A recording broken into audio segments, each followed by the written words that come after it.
Rodolfo un reno que tenía la nariz roja como la grana y de un brillo singular.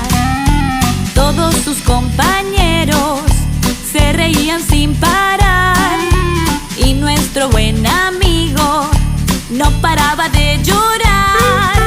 Pero Navidad llegó, Santa Claus bajó y a Rodolfo lo eligió por su singular nariz.